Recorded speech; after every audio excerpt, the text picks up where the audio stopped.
এক ভাই জিজ্ঞেস করেছেন যে এখানে যে আমরা আলোচনা শোনার জন্য আসছি, এখানে যখন বসবো এসে তখনও কি 2 রাকাত তাহিয়াতুল মসজিদ পড়ে বসা উচিত? হ্যাঁ উচিত, কিন্তু ফরজ ওয়াজিব নয়। ফরজ ওয়াজিব নয়, সুন্নাতে মুআক্কাদা এটা পালন করেন যথাসাধ্য। উজু যদি না থাকে আর উজু করতে পারেন তাহলে পড়ে নেন। আর যদি কেউ নাও পড়েন আশা করি গুনাহগার হবেন না, তবে একটা বড় নেকি থেকে বঞ্চিত থাকলেন। এই উত্তম কাজটি, সুন্নাতে মুআক্কাদা কাজটি কেন বা ছাড়বেন? জি, ব্যবহারকৃত স্বর্ণের জাকাত বা অলংকারের জাকাত দিতে হবে কি হবে না, এই মর্মে ফোকাহাদের দ্বিমত আছে।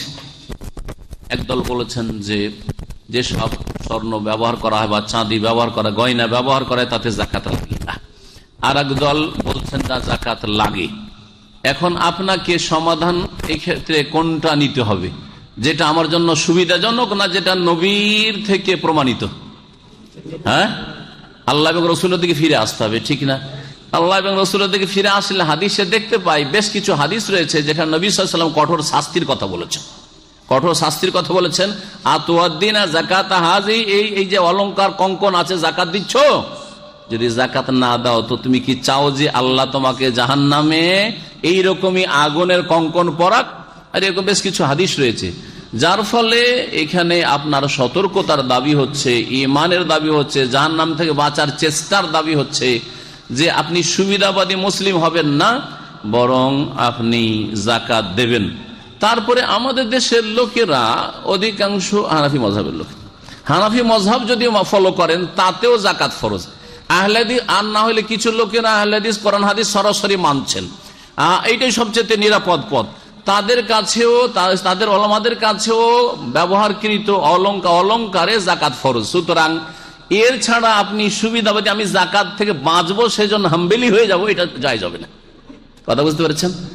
সৌদি আরবের গ্র্যান্ড মুফতি আগের যিনি ছিলেন শাইখ ইবনে বাজ রাহিমাহুল্লাহ, তিনি বলতেন যে অলংকারে জাকাত ফরজ, অলংকারে জাকাত ফরজ।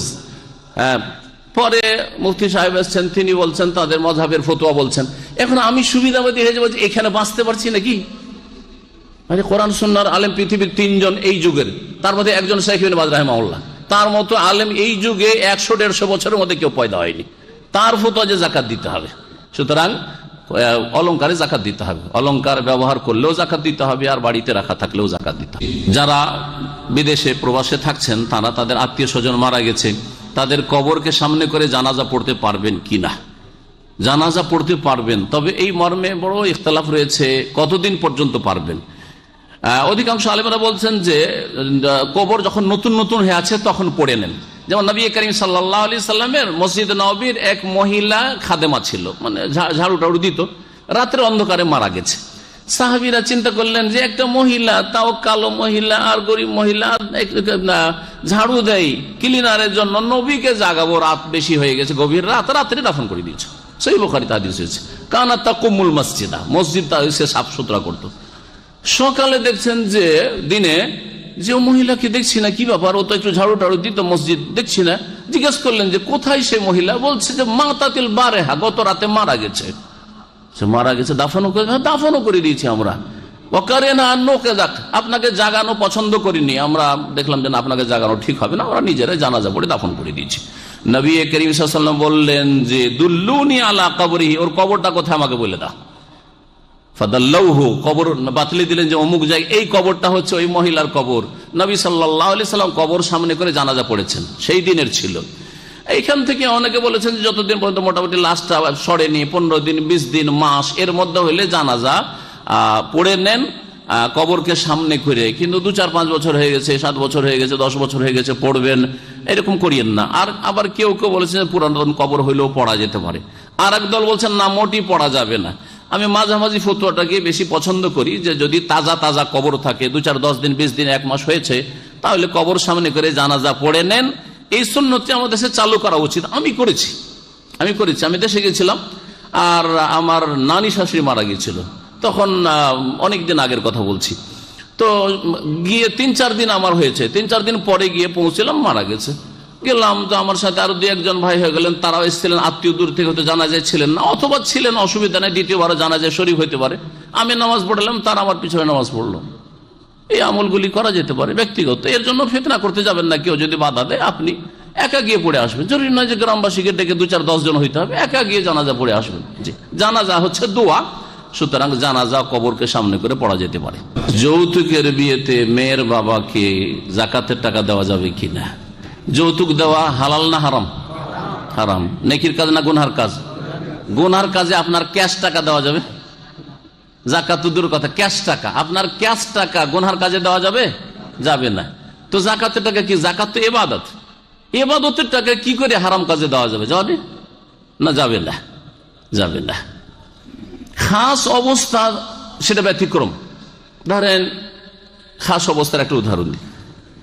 একজন মেয়ে 30-35 বছর বয়স হয়ে যাচ্ছে, গরিবের মেয়ে, আর তার বিয়ে হচ্ছে না।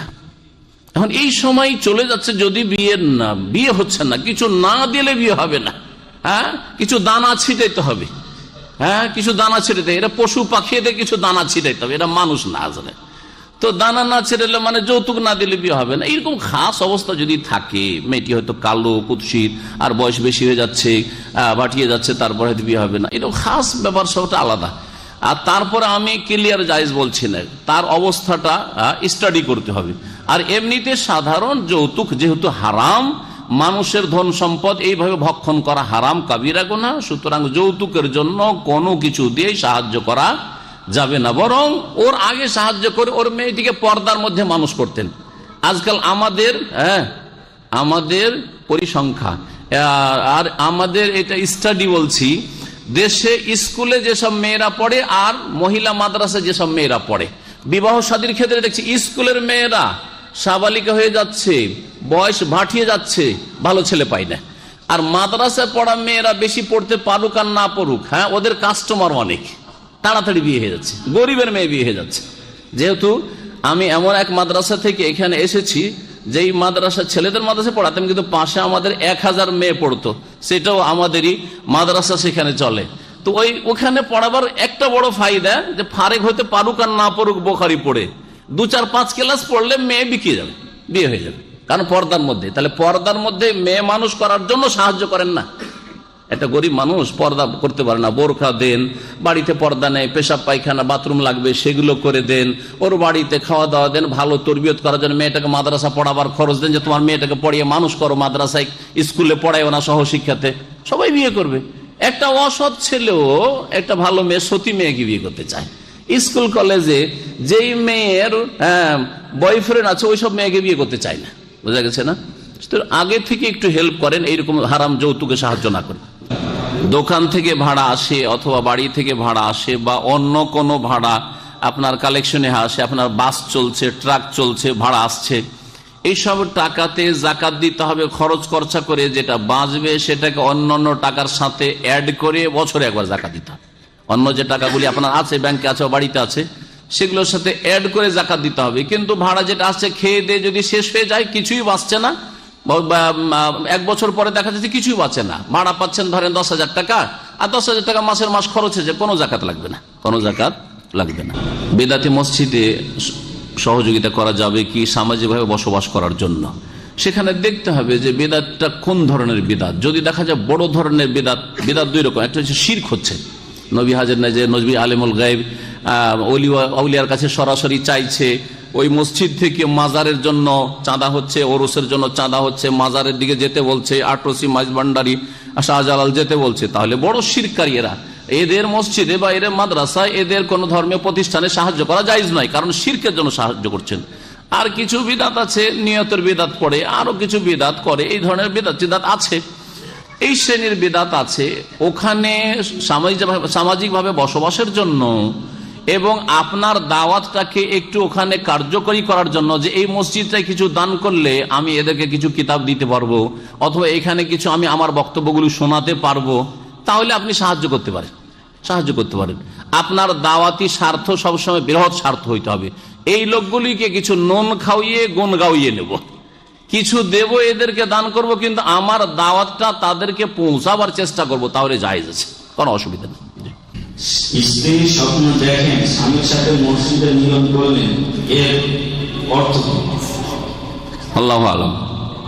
স্বপ্নের আমি ওই তাবির করতে জানি না, আমি আমার স্বপ্নের তাবিরের চেষ্টা করি। আমি ব্যক্তিগত বলছি, আমি যদি কোনো স্বপ্ন দেখি, তাহলে স্বপ্নের তাবির আমারটা, যেহেতু আমার পুরো ব্যাকগ্রাউন্ড আমি বুঝছি, যে কোন সময় দেখেছি, কি অবস্থায় দেখেছি, কি অবস্থায় শুয়েছি, কি নিয়ত নিয়ে শুয়েছি ইত্যাদি। আমি অনেক কিছু জাতীয় নিজের খবর জানছি, আপনার সব দিক অত জানি না, যার ফলে অন্য লোকের স্বপ্নের তাবির আমি করি না আর করার যোগ্যতাও রাখি না। যদি কেউ যোগ্যতা রাখে তার কাছে যাবেন, আর স্বপ্নের পিছনে অত পড়বেন না, স্বপ্নের পিছনে অত পড়বেন না। যদি দেখেন যে এইরকম স্বপ্ন দেখলাম, মসজিদে এই কাজ জায়েজ কি?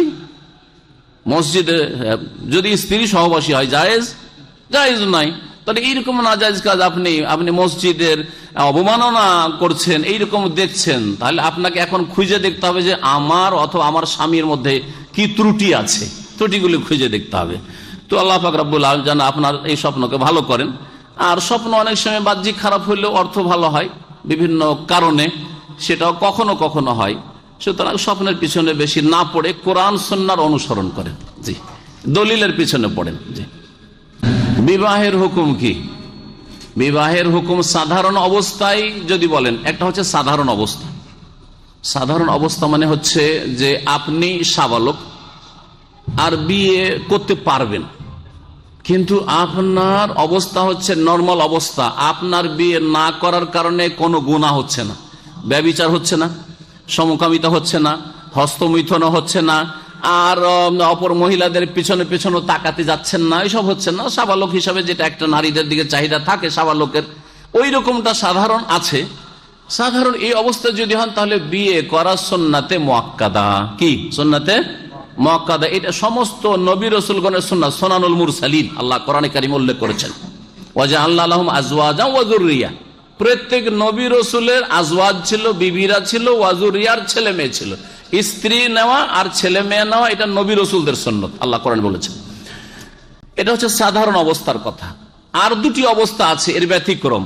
একটা অবস্থা হচ্ছে যে আপনার সাবালক মানুষ বা সাবালিকা, আর বিয়ে না করার কারণে আমার গুনাহ হচ্ছে, ব্যভিচারের গুনাহ অথবা সমকামিতার গুনাহ অথবা হস্তমৈথুনের গুনাহ অথবা ব্লু ফিল্ম দেখার গুনাহ, অথবা নারীদের দিকে শুধু সবসময় মন যায়, হ্যাঁ, প্রেম করতে ইচ্ছা করে, হ্যাঁ, এইসব শয়তানি মন মেজাজ তৈরি হয়। এইরকম যদি পরিস্থিতি, গুনাহ থেকে বাঁচতে পারছেন না, তাহলে বিয়ে করা তখন ফরজ এই অবস্থায়। তৃতীয় আরেকটি অবস্থা, সেটা হচ্ছে যে সাবালক মানুষ কিন্তু নিজের মধ্যে পুরুষত্ব অত্যন্ত দুর্বল দেখছেন। আমি এইরকম অবস্থায় যদি বিয়ে করি তো আমার স্ত্রীর শারীরিক চাহিদা মেটাতে পারবো না, বরং যখন চাহিদা মেটাতে পারবো না তার দ্বারা গুনাহ হইতে পারে, অপর পুরুষের দিকে তার নজর যেতে পারে, সে পাপে লিপ্ত হইতে পারে, আমার ছত্রছায়ায় সে ব্যভিচারে লিপ্ত হইতে পারে। এইরকম যদি আশঙ্কা থাকে, সেই ক্ষেত্রে বিয়ে করা অনেক ওলামাদের কাছে জায়েজ নয়, আর কমপক্ষে বিয়ে করা অপছন্দনীয়। কারণ আপনার ওই মেয়েটিকে বিয়ে করা তার পাপের কারণ হইতে পারে। জি হ্যাঁ, তো এই তিনটি হচ্ছে অবস্থা বিয়ের। আপনি এখন আপনার অবস্থা বেশি ভালো বুঝছেন। যদি গুনার আশঙ্কা থাকে তাহলে বিয়ে করা ফরজ, আর নর্মাল অবস্থা থাকে বিয়ে করা সুন্নাতে মুআক্কাদা। আর যদি যোগ্যতা শারীরিক না থাকে বা আর্থিক না থাকে তো বিয়ে করিয়েন না। ইসলাম ধর্মে জন্মদিন পালন করা হারাম কেন? দ্বীন ইসলামের কিছু নীতিমালা আছে, তা হচ্ছে যে আল্লাহ পাক রব্বুল আলমিনের তৌহিদ যেন কোনো রকম ভাবে নষ্ট না হয়, এটি একটি মৌলিক বিষয়, বুনিয়াদী বিষয়। 2 নম্বর বিষয় হচ্ছে যে আল্লাহ পাকে রাসূল সাল্লাল্লাহু আলাইহি সাল্লাম যার কালেমার শাহাদাত দিয়েছেন, আশহাদু আল্লা ইলাহা ইল্লাল্লাহ, আল্লাহ পাকের একত্বের শাহাদাত দিয়েছেন, সাক্ষী দিয়েছেন, আর আশহাদু আন্না মুহাম্মাদান রাসূলুল্লাহ বা আবদুহু রাসূলুহু, মানে রাসূলুল্লাহ সাল্লাল্লাহু আলাইহি সাল্লাম একমাত্র আপনার আদর্শ রাসূল। আপনার জীবনের প্রত্যেকটি বিষয় হবে কিসের আলোকে? নবী করিম সাল্লাল্লাহু আলাইহি সাল্লামের নিয়ে আসা যে মতাদর্শ রয়েছে, আসমানি বিধান রয়েছে, সেই অনুযায়ী হবে। এটা হচ্ছে দ্বিতীয়। এক কথায় তৌহিদ, তারপর ইত্তিবা, নবীকে ফলো করা। নবী করিম সাল্লাল্লাহু আলাইহি সাল্লাম বলেছেন যে মুসলিমদের উৎসব হচ্ছে 2টি, ঈদুল ফিতর আর ঈদুল, এছাড়া কোনো উৎসব নেই। আর যেগুলি হচ্ছে এরকম জন্ম দিবস, যেগুলো খুশির দিবস, কিছু খুশির দিবস রয়েছে আর কিছু শোকের দিবস মানুষরা আবিষ্কার করেছে।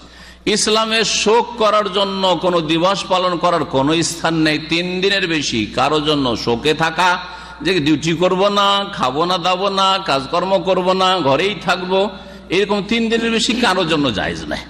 একমাত্র স্ত্রীর জন্য জায়েজ যে স্বামীর জন্য কি করবে, শোক করবে অর্থাৎ অলংকার ছেড়ে দেবে, ভালো ভালো শাড়ি কাপড়, ভালো ভালো দামি দামি জিনিস, নতুন নতুন জিনিস এগুলি পরবে না। এটা 4 মাস 10 দিন স্বামীর শ্রদ্ধার জন্য এবং স্বামীর সাথে তার যে আন্তরিকতা ছিল, গভীর সম্পর্ক ছিল, সেটা প্রমাণ করার জন্য আল্লাহ পাকের বহু হিকমত রয়েছে। তো শোক দিবস তাহলে নেই, এদিক থেকে গেল ইসলামে। খুশির দিবস, খুশির দিবসকে আরবিতে ঈদ বলা হয়। ঈদ মানে হচ্ছে খুশি করা, আনন্দ করা, উৎসব। ঈদ মানে হচ্ছে উৎসব। ইসলামে দুটো ঈদ ছাড়া তৃতীয় ঈদের কোন স্থান নেই, ঈদ উল ফিতর, ঈদ উল আজহা। নবী কেউ যদি বলে যে এটা আমাদের পার্থিব বিষয়, জন্ম দিবস পালন করছি, এগুলি হচ্ছে বা ম্যারেজ দিবস, বিবাহ দিবস পালন করছি, এগুলো পার্থিব বিষয় না, পার্থিব বিষয় না, এগুলো উৎসব। এগুলির নাম হচ্ছে বাংলায় উৎসব, আরবিতে ঈদ, ঈদ উল মিলাদ। আরবিতে এগুলোকে ঈদ উল মিলাদ। আপনি বলছেন যে বার্থডে, যতগুলি ডে পালন করা আছে, হ্যাঁ, অমুক দিন পালন করা, অমুক দিন ভাষা দিবস, অমুক দিবস, তমুক দিবস, এই যে যত দিবস আছে এগুলি সব কিন্তু ঈদ। আরবি ভাষায় ঈদ আর বাংলায় হচ্ছে উৎসব বা দিবস। এমন হয়ে গেছে এই উৎসবগুলি যে ঈদ উল ফিতর, ঈদ উল আজহাতে লুঙ্গি পরে আর পুরাতন কাপড় পরে ঈদ পরে নিচ্ছেন, কিন্তু এই দিবসগুলি পুরাতন ছিঁড়া ফাটা কাপড় দিয়ে কখনো হবে না, হবে কখনো হবে না। তাহলে বড় ঈদ কোনগুলো? বড় ঈদ ঈদ উল ফিতর, ঈদ উল আজহা নয় আজকাল অধিকাংশ মুসলিমদের কাছে। বড় ঈদ হচ্ছে এগুলি মানুষের বানানো বেদাতি ঈদগুলি, নবীকে ফলো না করে অন্যদেরকে ফলো করছেন, অথচ কালিমায় অঙ্গীকার করছেন আশহাদু আন্না মুহাম্মাদান রাসূলুল্লাহ। আজানে আপনি স্বীকার করছেন, একামতে স্বীকার করছেন, আত্তাহিয়াতুতে স্বীকার করছেন, আশহাদু আল্লাহ বলছেন না আত্তাহিয়াতুতে শেষখানে আশহাদু আল্লাহ ইলাহা ইল্লাল্লাহ ওয়া আশহাদু আন্না মুহাম্মাদান আবদুহু ওয়া রাসূলুহু। তো যাই হোক, নবীকে ছেড়ে দিয়ে অন্যের অনুসরণ করা। নবী সাল্লাল্লাহু আলাইহি ওয়াসাল্লামের সাহাবারা যখন মদিনা হিজরত করে নবী সাল্লাল্লাহু আলাইহি ওয়াসাল্লাম আসলেন, তখন তারা দুটো দিন ছিল, বছরে 2 দিন তারা খেলাধুলা করত, দুনিয়াবি ব্যাপার ছিল। এইরকম কোন দিবস পালন করাও ছিল না, আর এইরকম কোন ডেও ছিল না। 2টা দিন ছিল, অমুক দিনে আমরা খেলাধুলা করবো, একটু খুশি করব। এই খেলাধুলার দিনগুলি সম্পর্কে নবী সাল্লাল্লাহু আলাইহি ওয়াসাল্লাম বললেন যে আল্লাহ তোমাদেরকে এর বদলে 2টো উত্তম দিন দান করেছেন, উত্তম ঈদ দান করেছেন, সেই 2টো তোমরা পালন করো, এগুলো করিও না। বারণ করলেন ঈদ উল ফিতর ও ঈদ উল আজহা। তাহলে বোঝা গেল যে এগুলি হচ্ছে অনইসলামিক ইহুদি নাসারাদের ঈদ, কাফেরদের ঘর থেকে এসছে, তাদের সভ্যতা সংস্কৃতি। আর ইসলাম একটা পূর্ণাঙ্গ জীবন বিধান, পূর্ণাঙ্গ জীবন বিধান। জীবনের প্রতিটি ক্ষেত্রে ইসলামী দিক নির্দেশন রয়েছে। সুতরাং এই সমস্ত ডে পালন করা, দিবস পালন করা জায়েজ নয়। এগুলো কাফেরদের পেছনে চলা, কাফেরদের অনুসরণ করা, তাদের এক রকমের গোলামি করা। টাকনার নিচে কাপড় পরলে জাহান্নামে যেতে হবে, এটা হচ্ছে হাদিস, সহিহ বুখারীতে রয়েছে। এখন বাকি থাকলো টাকনার নিচে কাপড় পরলে নামাজ হবে কি না, এই মর্মে যে হাদিসটি রয়েছে আবু দাউদের সুনানের কিতাবে, সেই হাদিসটি সম্পর্কে একদল উলামারা বলছেন যে হাদিস জয়ীফ, সুতরাং এটা সাব্যস্ত নাই। আর যারা সেটাকে হয়তো জয়ীফ বলে না, তারা এরকম ফতোয়া দিয়ে থাকে টাকনার নিচে কাপড় গেলে নামাজ হবে না। আর এই ধারণার ভিত্তিতে মানে মসজিদের গেটে এসে যে সারাদিন তো আল্লাহ নাফরমানি করলাম, জাহান্নামে যাওয়ার কাজ করলাম, এখন মসজিদে গিয়ে কি করে জাহান্নামে যাওয়ার কাজ করব, তখন ওই কাপড়টাকে, প্যান্টটাকে একটু ফোল্ড করে, মোড়িয়ে তারপরে মসজিদে ঢুকে, আর মসজিদের গেট থেকে আবার জাহান্নামে যাওয়ার কাজ করা শুরু করে। তো আসলে এইরকম না করে সব সময় এটা আল্লাহ পাকের ক্রোধ আর গজবের কাজ। হ্যাঁ, আল্লাহ রাগান্বিত হন এইরকম কাপড় দেখলে। সুতরাং অহংকারী হবে না, এটা অহংকারের একটি লক্ষণ। অহংকার মানুষের কথার দ্বারা হয় আর কাজের দ্বারা হয়। কাজের দ্বারা যে অহংকার হয় তার মধ্যে একটি কাজ হচ্ছে টাকনার নিচে কাপড় যাওয়া। যেসব ইমাম রাসূল সাল্লাল্লাহু নূরের তৈরি আকীদা পোষণ করে এবং তার নামের জিকির করে, তাদের পিছনে সালাত আদায় করলে শুদ্ধ হবে কি? যেসব ইমাম, মসজিদের ইমামরা নামাজ পড়ায় মসজিদে, আর তারা বলে যে নবীর নূরের পয়দা, একটা বিষয়। দ্বিতীয় বিষয় হচ্ছে নবীর নামের জিকির।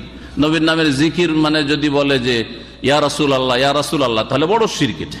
কারণ ইয়া আল্লাহ বা রব্বানা ছাড়া ইয়া মুহাম্মদ ইয়া বলে নবীর কাছে কিছু চাইবেন, এটা বড় শিরক, ইসলাম থেকে বেরিয়ে যাবে। তার মুশরিকের পিছনে তো নামাজ হবে না। এমন যদি আপনাদেরকে বলি যে হিন্দুর পিছনে নামাজ হবে, নাস্তিকের পিছনে নামাজ হবে, যে বলছে আল্লাহ নেই, নামাজ হবে হবে না। তো ওই রকম মুশরিক, একই রকম যে হিন্দু মুশরিক, এরাও মুশরিক। পার্থক্য যে হিন্দুরা দেবদেবীর পূজা করছে আর এরা হয়তো আর কাউকে ডাকছে। তো বড় যে শিরক করবে তার পিছনে নামাজ হবে না। বাকি থাকলে নূর, নবী নূরের পয়দা যদি বলে, আর সেই বিষয়টিতে একদল তো বলছেন এদের পিছনে নামাজ হবে না। কারণ নবীকে যারা নূরের পয়দা বলে, আল্লাহর নূরের পয়দা বলে। হ্যাঁ, আল্লাহর নূর মানে আল্লাহর একটা অংশ, আল্লাহর অংশ বললে এটাও বড় শিরকে পরিণত হয়ে যায়। কিন্তু ওটাকে যদি হালকা করা যায় যে অজ্ঞতার কারণে বলছে নবী নূরের পয়দা, কিন্তু নবীকে আল্লাহর অংশ মনে করে না, তাহলে হয়তো এটা বিদাতি আকীদা হবে, বড় শিরকে হয়তো যাবে না। আল্লাহ ভালো জানে তাদের নিয়তের অবস্থা। এই ক্ষেত্রে বলবো যে যদি বিকল্প সহি আকীদার মসজিদ থাকে, পাশেই ধরেন 5 মিনিট লাগবে হেঁটে যেতে, ভালো আকীদার ইমাম আছে, আকীদা এসব শিরক বিদাতে নেই, আর 2 মিনিট বা 1 মিনিটে মসজিদে পৌঁছে যাচ্ছেন বিদাতি নবী নূরের পয়দা বলে মিলাদ কিয়াম করে, তাহলে তাদের পিছনে নামাজ পড়া জায়েজ নয়, মোটেই পড়বেন না। কারণ আপনার কাছে বিকল্প জামাত করার ব্যবস্থা আছে। আমার মহল্লাতে বাসার পাশে 4টা মসজিদ আছে, 4টা মসজিদে যে কোনো একটাতে যেতে পারি, তো ওইরকম আপনিও যেতে পারেন, সহিহ আকীদার মসজিদে যাবেন। কিন্তু যখন থাকবে না, ব্যবস্থা নেই, তখন মসজিদ ছেড়ে দিয়ে ঘরে নামাজ পড়বেন, এই ফতোয়া দেওয়া যাবে না। কারণ এইভাবে অনেক ক্ষতি হবে, আপনাকে লোকেরা বেনামাজি মনে করবে। আপনি দিনের দাওয়াত দেবেন, কথা সহি নামাজি পড়েন না, দেখি না আমাদের সাথে, আবার ইসলামের কথা কি বলবে। সুতরাং অনেক ক্ষতি আছে। তারপরে আপনি এক ঘরে হয়ে যাবেন, ওদের থেকে একবারে বিচ্ছিন্ন হয়ে যাবেন। এই জন্য ইসলামের এটা দিয়ে খেদমত হবে না, এই ফতোয়া দিয়ে যে আপনি একা ঘরে নামাজ পড়বেন। ঘরে নামাজ পড়া একা পুরুষদের জন্য জায়েজ নয়। বাংলাদেশে বিশেষ একটি সংগঠনের বার্ষিক আলোচনায় বলা হয়েছে জামাতবদ্ধ জীবনযাপন করতে হবে ও নেতার আনুগত্য করতে হবে এবং বায়াত হতে হবে, নতুবা এই ব্যক্তির মৃত্যু হবে জাহিলিয়াতের অবস্থায়। সঠিক তথ্য জানিয়ে উপকৃত করব। জামাতবদ্ধ জিন্দেগি কাটাইতে হবে, এই কথাটা হাদিসে আছে। হ্যাঁ, ইয়াদুল্লাহ আলাল জামা বা আলাইকুমিল জামা। তারপরে জামাতের আমির হইতে হবে, এটাও ঠিক আছে, কিন্তু এর ব্যাখ্যাটা হচ্ছে ভুল। এর ব্যাখ্যা হচ্ছে বিকৃত ব্যাখ্যা, অপব্যাখ্যা। সঠিক ব্যাখ্যা কি? সঠিক ব্যাখ্যা হচ্ছে যে দেশের জনগণ সকলে একটি জামাত হইতে হবে, এক দল হইতে হবে, এটা হচ্ছে জামাত।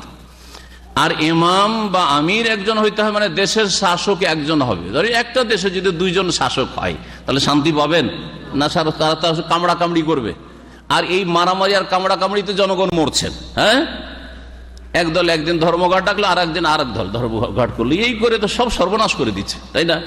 তো ইসলাম এই বিরোধী দলের সমর্থন মোটেই করে না। অপোজিশন পার্টি যেটাকে বলা হচ্ছে গণতন্ত্রের থিওরিতে, এটা টোটালি বাতিল ইসলামের কাছে। ইসলামে দেশের জনগণ একটি জামাত হবে আর দেশের একজন আমির হবে, এটা হচ্ছে এই হাদিসের ব্যাখ্যা। আর দেশের মুসলিম শাসক যদি থাকে, তাদের বিরুদ্ধে কুচক্রান্তে লিপ্ত হয়ে নাশকতামূলক কোনো কাজ করা হচ্ছে জাহিলিয়াতের মত। দেশের বিরুদ্ধে অ্যান্টি নেশন কাজ করবেন আপনি, দেশদ্রোহিতার কাজ করবেন, এটা হচ্ছে জাহিলিয়াতের মত। আর বাকি একটা সংগঠনের একজন আমির বানিয়ে দিয়েছেন, আর সে আবার বয়াত নিচ্ছে, আর তার দলে থাকতে হবে, না হইলে জাহিলিয়াতের মরণ মরবেন। এগুলি মিথ্যা কথা, ভুল কথা, জাল ভুয়া কথা, এগুলি অপব্যাখ্যা, এগুলো অর্থের বিকৃতি ঘটানো। জি, আমাদের দেশে মহিলারা ইজতেমা গিয়ে ঈমান ও আমল সম্পর্কে শোনা বা জানা জায়েজ কিনা, নাকি মহিলারা শুধু ঘরেই থাকবে? ইজতেমা মানে হচ্ছে একত্রিত হওয়া। ইজতেমা মানে হচ্ছে একত্রিত হওয়া। তো আমরাও দেখেন একত্রিত হয়েছি, না হয়নি? হয়েছি। দেখতে হবে এর হুকুমটা জায়েজ না নাজায়েজ, এটা নির্ভর করবে কিসের উপর? আমরা কি উদ্দেশ্যে জমা হয়েছি। আমরা যদি এইখানে জমা হইতাম শিরক বিদআত শেখানোর জন্য, তো কাজটা জায়েজ না হারাম? হারাম, কারণ গুনার জন্য জমা হয়েছি। আমরা এখানে যদি বিদআত করার জন্য জমা হয়, তো নেকির কাজ না গুনার কাজ? গুনার কাজ। এখানে যদি আমরা সিনেমা দেখার জন্য জমা হই, তো হারাম কাজ না হালাল কাজ? হারাম কাজ। এখানে যদি পাপ করার জন্য জমা হই, তাহলে নেকির কাজ না গুনার কাজ? গুনার কাজ। তাহলে বোঝা গেল যে কোনো জায়গায় একত্রিত হবেন, একত্রিত হয়ে দিন ইসলামের যদি কাজ হয়, দিন ইসলামের কাজ হইতে হবে, তাওহীদের কাজ হইতে হবে, শিরকের বিরুদ্ধে কাজ হইতে হবে, সুন্নতের কাজ হইতে হবে, বিদআতের বিরুদ্ধে কাজ হইতে হবে। এইরকম যদি কাজ হয়, নেকির কাজ হয়, তাহলে সেখানে অংশ নেওয়া যাবে। কিন্তু তাওহীদের জায়গায় শিরকের তালিম দেওয়া হচ্ছে, সুন্নতের জায়গায় বিদআতের তালিম দেওয়া হচ্ছে। হ্যাঁ, কোরআনের অপব্যাখ্যা, উখরিজাত লিন-নাস, আল্লাহ বলেছেন মানুষের জন্য তোমাদেরকে বের করে আনা হয়েছে, মানে তোমাদের মানুষের কল্যাণ জন্য সৃষ্টি করা হয়েছে। ওরা বলছে উখরিজাত, আল্লাহ বলেছে সুতরাং বেরিয়ে যাও, বাড়ি থেকে বেরিয়ে যাও 40 দিনের জন্য, চিল্লে বেরিয়ে যাও। কোরআনের তাহরিফ, কোরআনের বিকৃতি। যেমন ওই আমির আর বয়াতের হাদিসগুলিকে এরা কি করেছে? অর্থের বিকৃতি ঘটিয়েছে। ঠিক তেমনি এরা কোরআনের বিকৃতি ঘটিয়ে ওখানে যাতে মানে খরচ করো, বেরিয়ে চলে যাও, চিল্লাতে বেরিয়ে যাও, না হলে 3 দিনে বেরিয়ে যাও, হ্যাঁ এইরকম বেরিয়ে যাও। তো ইসলাম বিরোধী শিক্ষা তারা দিচ্ছে, যার ফলে এইরকম কোন ইজতেমাতে যাওয়া পুরুষের জন্য জায়েজ নয়, মহিলার জন্য জায়েজ নয়। কারণ কোরআন হাদিসের বিকৃতি ঘটানো, শিরক বিদআতের তালিম দেওয়ার, তাদের কিতাব যদি পড়েন, আসল কিতাব উর্দুতে লেখা আছে, বাংলায় আছে, সেগুলি পড়েন তো তাতে ভালো করে বুঝতে পারবেন। কিন্তু চোখ খুলে পড়তে, অন্ধ হয়ে পড়বেন না, চোখ খুলে পড়তে হবে। রসুলের কাছে চাওয়া হয়েছে, রসুলের কবর থেকে হাত বেরিয়ে চলে আসে, রসুলের কবর থেকে সালামের জবাব আছে, কোন সাহাবীর জন্য আসে না, নবীর বিবিদের জন্য আসে না। কার জন্য আসছে? ওই পীর সুফিদের জন্য, ভণ্ডদের জন্য আসছে। কথা বুঝতে পেরেছেন? মা আয়েশার জন্য কোনোদিন হাত বেরোয়নি, আবু বকরের জন্য কোনোদিন হাত, ওমর উসমান আলী কারোর জন্য হাত বেরোয়নি। কিন্তু ফাতেমা রাদিয়াল্লাহুর জন্য কোনোদিন হাত বেরোয়নি, সালামের জবাব আসেনি। যে মেয়েকে বলেছেন ওয়ালাইকুম সালাম, মেয়ে কোন জবাব এসছে? কোনো জবাব আসেনি। কিন্তু সুফি ওই বিদআতির জন্য আসছে। তো এগুলি হচ্ছে আসলে ইসলাম বিরোধী শিক্ষা। সুতরাং এই ইসলাম বিরোধী শিক্ষা যে জামাত দিয়ে থাকে, সেই জামাতে পুরুষ নারী কারো অংশ নেওয়া জায়েজ নাই। অনেকে তাসবিহ ব্যবহার করে জিকির আজগার গণনা করে। কোরআন সুন্নাহর মতে তাসবিহ ব্যবহার করা কতটুকু শরীয়ত সম্মত? তসবিহ ব্যবহার করা মানে তসবির দানা ব্যবহার করা, তসবিহ ব্যবহার করা নয়, তসবির দানা ব্যবহার করা। দেখেন, তসবিহ করার ক্ষেত্রে সুন্নতি তরিকা হচ্ছে যে আঙ্গুলের জোড়গুলো দিয়ে তসবিহ করবেন। হ্যাঁ, ফাইন্নাহুন্না মুস্তানতিকাতুন মাসউলাতুন, নবী সাল্লাল্লাহু আলাইহি ওয়াসাল্লাম বলেছেন যে তোমরা কি করো, ইকিদনা বিল আনামিলে, তোমরা আঙ্গুলের জোড়গুলি দিয়ে তসবিহ করো, তোমরা তসবিহ গণো। কারণ এই আঙ্গুলের জোড়গুলিকে জিজ্ঞেস করা হবে, গ্রন্থিগুলিকে জিজ্ঞেস করা হবে এবং সেগুলিকে বলতে বলা হবে যে বলো এই লোক কি করেছে, হ্যাঁ হাত দ্বারা কি করেছে, তোমাদের এই অঙ্গগুলি দিয়ে কি করেছে, সাক্ষী হবে, আপনার সমর্থনে সাক্ষী হবে যদি তসবিহ করে থাকেন। তাহলে এই হচ্ছে হাদিস, তার সুন্নতি তরিকা এইটাই। বাকি এই তসবির দানা নিয়ে তসবিহ করা, এটা একদল বলছেন যে যেহেতু নবী সাল্লাল্লাহু আলাইহি ওয়াসাল্লাম সাহাবারা করেননি, সুতরাং বিদআত। আর বিদআত বললে তো একটু কষ্ট লাগে, সেই জন্য এটাকে হালকা করে বলছে সুন্নতের খেলাফ। কথা একই, এদিক থেকে কান ধরেন আর না হলে এই দিক থেকে কান ধরেন, কথা তো একই। বিদআত না বলে সুন্নতের খেলাফ বললাম, অসুবিধা আছে? সুন্নতের খেলাফ কাজ করবেন, সুন্নতের অনুকূলে কাজ করবেন, সুন্নতের মুআফিক কাজ করবেন, সুন্নত অনুসারে কাজ করবেন, সুন্নতের খেলাফ কাজ করবেন। যারা এই তসবিহ করে তারা অনেকে অজুহাত বয়ান করে যে এতগুলি তো গুনে রাখতে পারবো না, গণার কোনো প্রয়োজন নেই, 33, 33, 33 বা 33, 33, 34 এইগুলো শুধু গণার আছে, এতটা গণা খুব সহজ। আর বাকি যেগুলো 100 বার আমি গণতে চাই, 1000 বার গণতে চাই, আপনার গণার দরকার নেই, গণার জন্য ফেরেশতা লেগেই আছে এখানে, বোঝা গেছে না? সুতরাং এই গণার কোনো প্রয়োজন নেই, এই অজুহাত দিয়ে তসবিহ ব্যবহার করা যাবে না। আমি শুধু একটি ক্ষেত্রে বলি, আর আগের যুগের দাদি নানিরা ছিল, এখন না, তারা 10-এর বেশি গণতে জানতো না, 33ই বলতে পারবে না। এত এইরকম যদি আজকাল কেউ থাকে যে 33 গণতে জানে না 1-2 করে, তো তার জন্য দানা জায়েজ হইতে পারে যে এই কাঠি থেকে এই কাঠি পর্যন্ত 33 হয়ে গেল, ও এর বেশি কিছু বুঝে না। এখন এরকম আছে নাকি কেউ? থাকলে জায়েজ হইতে পারে, তার জন্য অসুবিধা নেই, মাজুর সে। আর বাকি লোকের জন্য ঠিক নাই এই তসবির দানা। তসবির দানা হচ্ছে রিয়াকারী, লোক দেখানো কাজ, লোক দেখানো কাজ শিরকি কাজ, হাতে ঝুলিয়ে নিয়ে বাড়াচ্ছে। মাশাআল্লাহ, গ্রামের মুসল্লি সবসময় তসবিহ ছাড়ে না, কত সুনাম হচ্ছে গ্রামে। তারপরে মানুষকে ধোঁকা দেওয়ার কাজ, অনেকেই ঠকার জন্য দাড়ি রাখে, ঠকার জন্য তসবিহ ব্যবহার করে। বরং আরবরা অনেকে তসবিহ ব্যবহার করে, এটা খেলা করে, তসবিহ নিয়ে তসবিহ ঘুরাচ্ছে, সমস্ত পাপ করছে, নামাজের সময় চলে যাচ্ছে গাড়ি নিয়ে, ড্রাইভার দেখবেন এখানে আল্লাহ হাসার জোবাইল হাসা জোবাইল করছে, তসবিহ ঘুরাচ্ছে, নামাজও পড়ে না। হ্যাঁ, কথা হচ্ছে এই তসবিহ খেলতামাশা হয়ে গেছে, তসবিহ রিয়াকারী, লোক দেখানো কাজ হয়ে গেছে, শিরকি কাজ হয়ে গেছে। যার ফলে এই তসবিহ ব্যবহার করবে না। তসবিহ কোনো সৎ মানুষ ব্যবহার করে না, অসৎ লোকেরই ব্যবহার করছে আজকাল বেশি। সুতরাং এই তসবিহ থেকে বেঁচে থাকবে।